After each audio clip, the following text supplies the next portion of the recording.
Hello, I'm an old fart, and I have a guilty pleasure.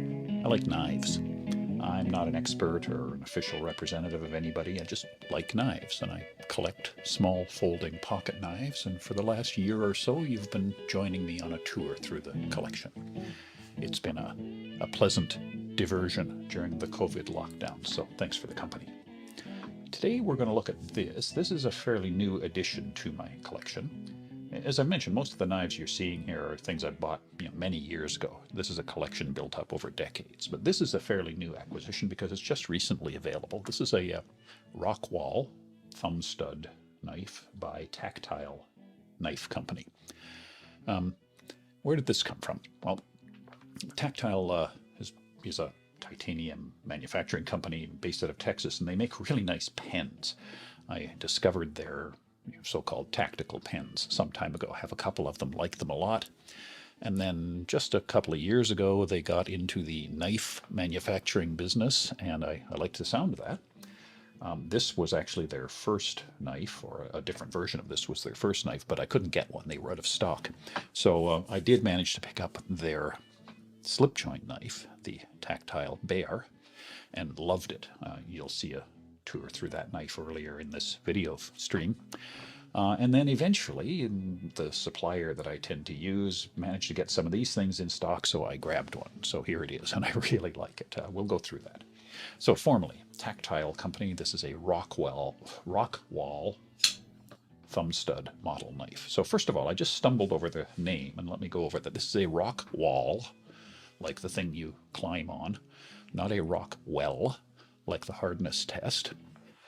And my damn spelling checker fixes that for me every time I type it. So the technology wants it to be called the Rockwell. And because I work so much with technology, I think that's leaking into my head too. So I may stumble and say Rockwell occasionally. It isn't, it's a Rockwall. My apologies, Mr. Tactile. This knife first came out as a flipper model, and this is now a thumb stud model. I don't know if the flipper is discontinued or just out of stock, but as you'll see, I like this knife a lot, and I would certainly be inclined to try the flipper if I could get one. So anyway, mechanism, as we just said, it's a thumb stud opening liner lock knife running on bearings, a fairly traditional mechanism. Now they call this an insert lock. And again, I don't know if insert is correct or if that was a spelling checker error and if it's supposed to be called an inset lock. Looks like a liner lock to me. If there's some subtle difference, I'm not aware of what it is. So anyway, it's a liner-ish lock knife. The size, it's a nice mid-sized compact knife at 178 millimeters open. It's just under your standard international measure of knife length. The pocket calculator, it's about 0.96 pocket calculators. So just a nice mid-size knife. To compare it to some things, well, I guess the most obvious one is compared to their other knife, the Bear. It's, as you can see, slightly longer and much thicker than the Bear. That one of the remarkable things about the Bear is how thin and light it is. So this Rockwall is back into sort of normal knife territory. So a little bigger than the Bear. Some other comparisons. The mini grip, it is slightly longer than the mini grip, just a couple of millimeters, but in that size range. Slightly less than a small Sabenza, again in that size range. Looking through my collection, it is more or less exactly the same size as the Rat 2. So a nice mid-size knife. It's also mid-weight at 74 grams, which I should say that's measured. I couldn't find an officially listed weight in a specification anymore, so I just stuck it on a scale. So anyway, 74 grams. That's not heavy. It feels light-ish. Now, it's not a featherweight. It's not in the same league as, the bug out and so on, but it's a medium light knife. It's more than the Bear, which is very light, but it's about the same as, say, a Quiet Carry IQ, which is a lightweight pocket knife. The blade I like a lot. The blade is a simple drop point blade, and I'm very fond of drop point blades just for their classic look. 2.8 inches long to temporarily leave the metric world because 3 inches is magic in some places, so it's under that.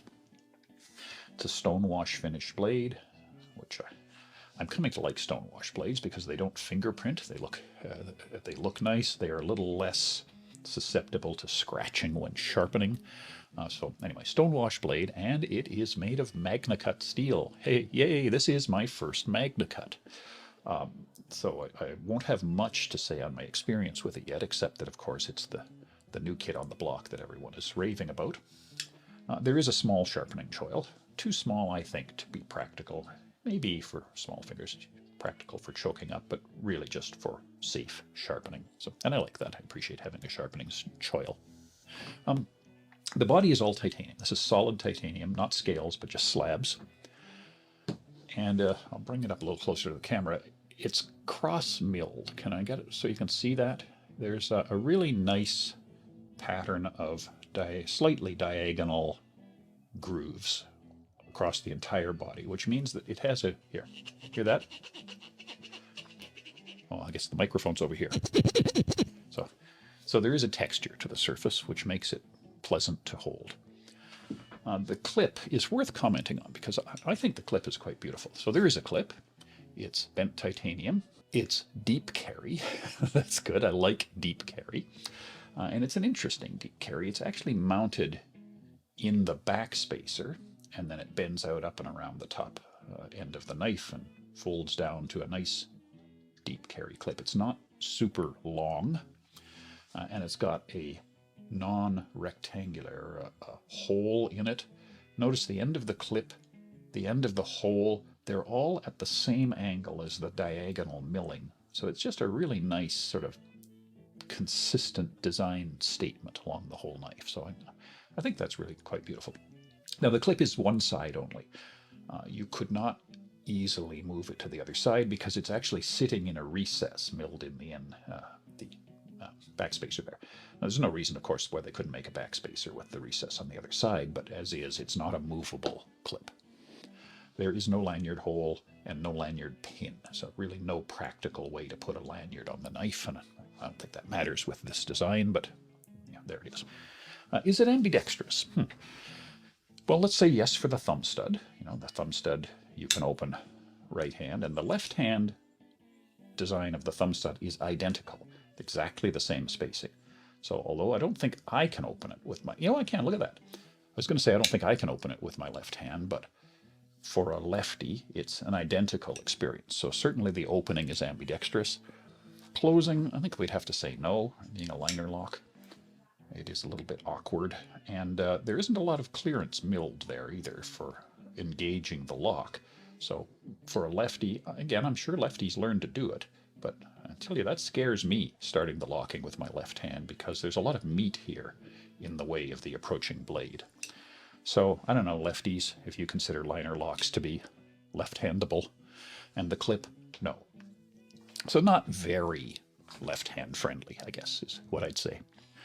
Manufacturing, for those of you who care, it is US made. It's made in Texas. Their postal address for their business is Garland, Texas, which I believe is in a suburb of Dallas near Richardson. So I don't know if that's where the mill is, but anyway, it is made, they say, in Texas. It's a really beautiful knife, and I like a lot about it. So let's go through some of it. First of all, I like the blade. I like drop point blades anyway. This is a nicely done blade. I like the stonewash. I appreciate the fact that the grind is nice and symmetrical. I measured it, it's 22.5-ish degree grind, and it's the same on both sides. And that shouldn't be a big thing, but it is. A lot of mass-produced production knives, it's quite common that the blade is quite asymmetric. Does that matter? Of course not, as long as you're cutting things.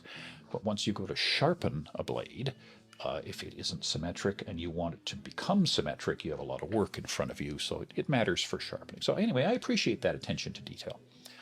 I think the blade is a nice, elegant shape, traditional drop point, a good straight section, gentle curve, a good point for piercing the cardboard on your Amazon boxes.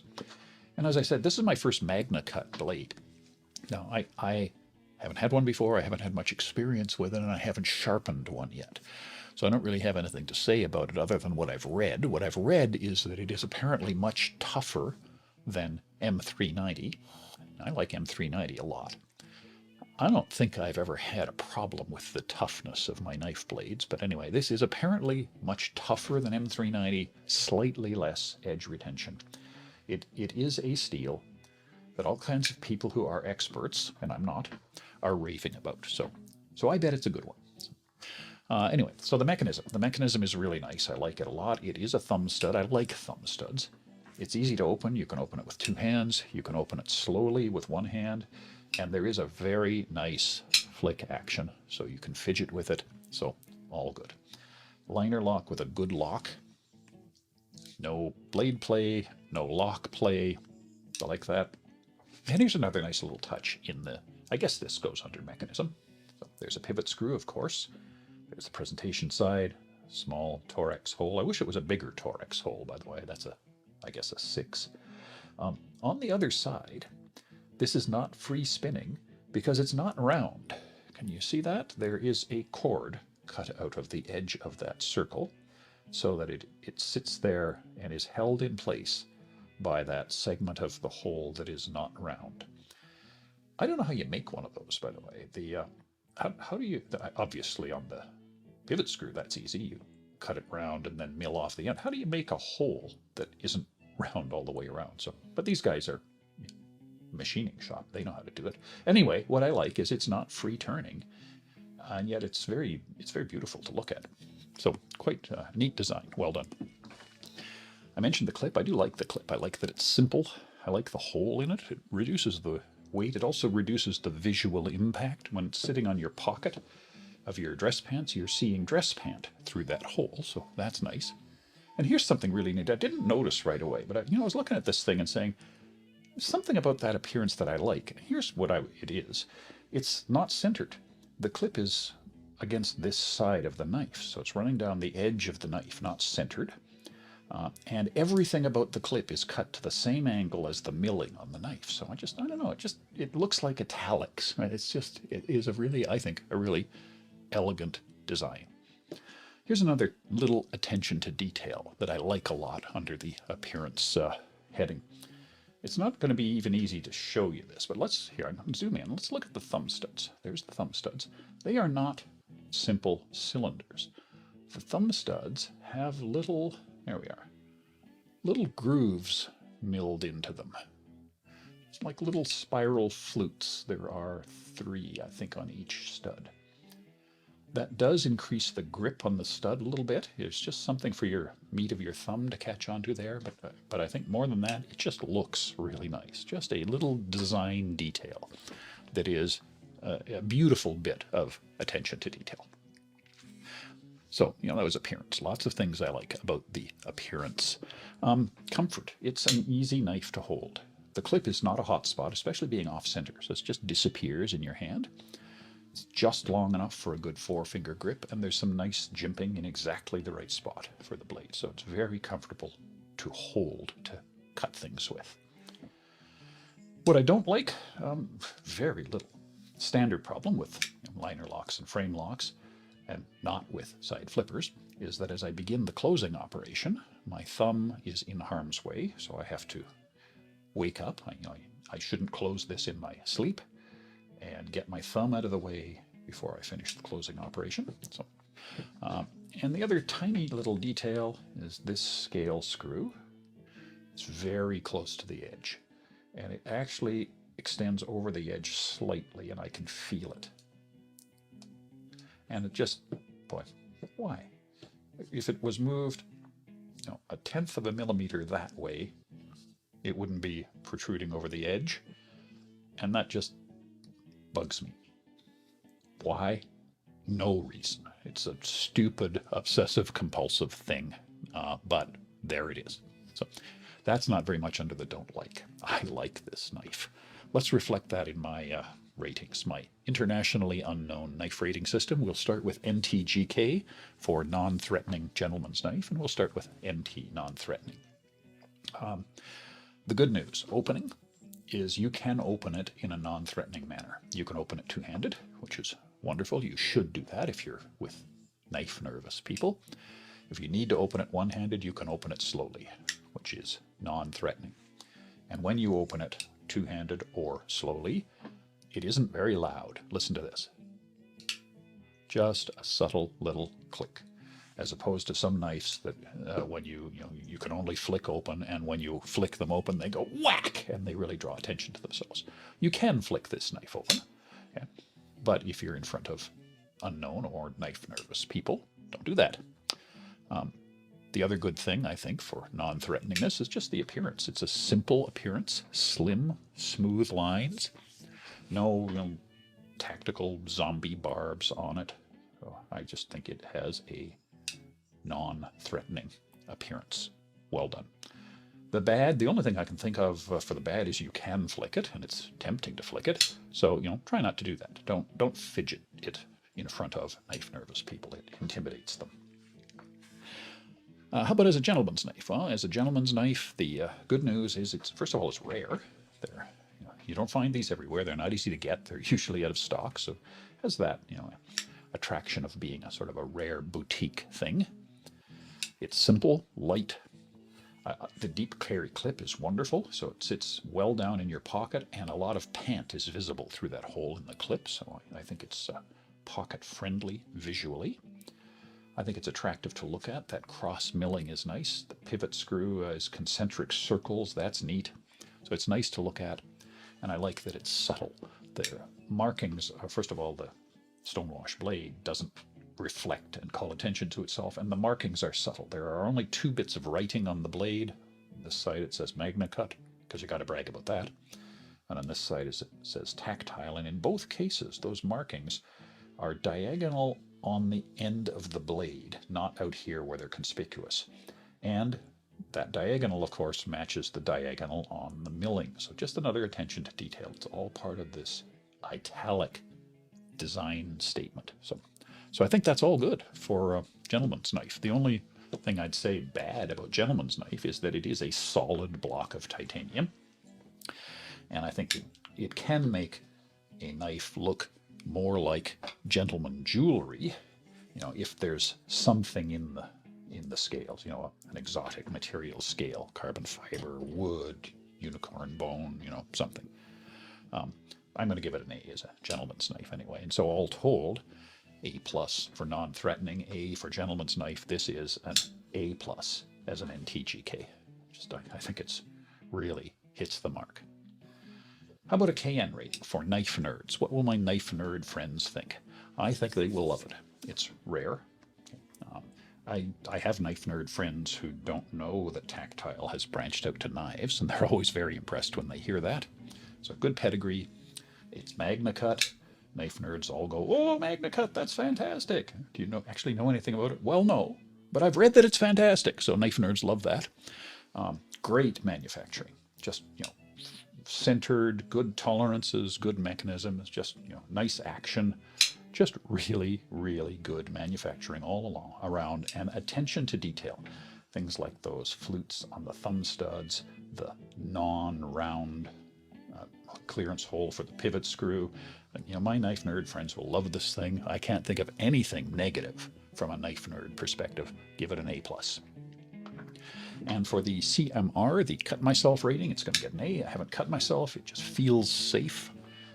And so, well done. An A. So, in summary, this company, Tactile, started out with excellent pens. And it just occurred to me, I should have had a Tactile pen here within arm's reach as a prop, and I forgot to dig it out of my drawer. But trust me, they started out making excellent pens. They've branched out into knives. 2 folders that I'm aware of. The Bear, which is spelled Bexar, by the way, the Bear slip joint, and this one, the Rockwall, not Rockwell, Rockwall. Really well done. Just, great design, great execution, and attention to detail that really just brings joy. So, well done. This could easily be, your only everyday carry knife. Not that anybody I know who's into knives could imagine having only one, but but this is just that good. You know, this could be your everyday knife and your only one. It's just really well done. Like it a lot. Thanks for following along. I will see you again next time. Bye-bye.